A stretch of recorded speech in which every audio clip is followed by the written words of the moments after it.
Débarrasse-toi de ceux qui suscitent en toi le doute, afin qu'ils ne suscitent en toi plus aucun doute. Une phrase qui sonne comme déjà entendue chez certains d'entre vous, n'est-ce pas? Ravi de vous retrouver dans cette nouvelle vidéo, j'espère que tout va bien pour vous et tout est ok.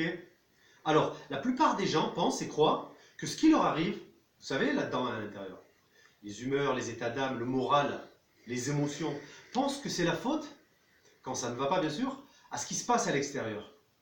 Il faut bien comprendre que si vous pensez comme ça, vous n'allez faire que subir quand ça n'ira pas. Parce que c'est exactement le contraire en fait. Ce qui se passe à l'extérieur dépend de ce qui se passe à l'intérieur. Parce que si vous avez un grand soleil qui brille là-dedans, il ne peut pas pleuvoir dehors. Pourquoi?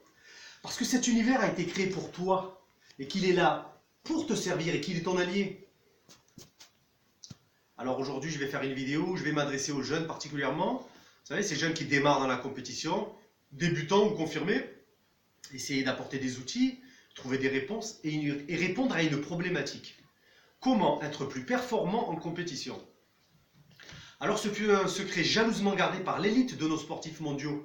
Il y a encore de cela pas très longtemps, l'imagerie mentale, précisément la visualisation, l'outil des champions. Pour commencer, qu'est-ce que la visualisation? La visualisation est un outil qui permet à l'athlète de jouer ou de rejouer des séquences dans sa tête. Cela peut être une stratégie, un geste technique ou tout simplement une performance.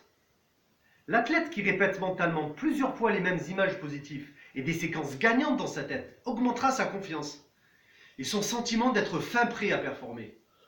Il augmentera du même coup sa rapidité d'exécution et sa prise de décision une fois dans l'action. Une des raisons pour laquelle la visualisation fonctionne si bien et si puissante, c'est que le cerveau humain ne peut pas faire la différence entre une expérience réelle et une expérience imaginée. Les deux sont aussi vrais pour lui. Que dire alors? Lorsque tu répètes 200 fois le même geste technique dans ta tête, ton cerveau croit qu'il vient de faire 200 vraies répétitions. Et cela laisse une empreinte dans ce cerveau justement. Et lorsque tu exécuteras ce geste en situation réelle de compétition, cela sera beaucoup plus fluide et plus facile. Les chances sont meilleures que cela se produise plus facilement et automatiquement. Dans le monde sportif, les bénéfices de la visualisation sont bien connus.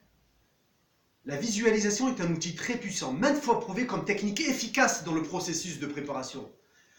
Elle est utilisée par la majorité des meilleurs athlètes au monde afin de se préparer, et pour l'entraînement, et pour la compétition. Elle peut servir aussi à l'amélioration, l'exécution d'un geste technique. Et c'est une technique qui a fait ses preuves.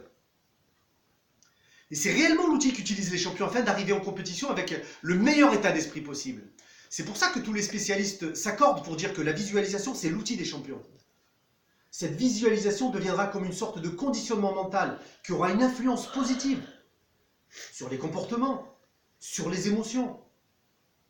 Même si elle est d'une aide précieuse, la visualisation ne peut évidemment pas se substituer à l'entraînement, mais elle devient une alliée considérable. Alors, comment fait-on exactement? Comment pratique-t-on cette visualisation? Tout d'abord, il faut être régulier, contrairement à une séance tous les 15 jours. Ensuite, il faut être précis sur ce que vous voulez réaliser. Ok? Détendez-vous, mettez-vous à l'aise. Échauffez-vous en respirant lentement et profondément, tout en vous concentrant sur cette respiration quelques instants. Ok? Alors, visualisez le mouvement de la position de départ à la position d'arrivée. Imaginez votre film mental de l'action réalisée en la vivant, comme si vous exécutiez réellement ce mouvement. Interrompez-vous si quelque chose ne vous va pas dans votre exécution. Mettez votre film mental en pause, rembobinez et reprenez l'exécution correcte. Pensez à apporter les réponses. Au besoin, ralentissez le mouvement de l'exécution. Et enfin, faites des séries, car c'est avec la répétition du geste qu'on aura des résultats. Voilà, vous savez, c'est un sujet où on pourrait en parler pendant des heures, mais j'ai voulu rester en surface afin que ce soit simple et facile à comprendre. J'espère que cette vidéo sera constructive pour vous. Vous pouvez toujours me consulter sur ma chaîne YouTube qui porte le même nom que le Facebook, où vous trouverez d'autres vidéos qui vous plairont, j'espère. Alors, débarrasse-toi de ce qui suscite en toi le doute, afin qu'il ne suscite en toi plus aucun doute.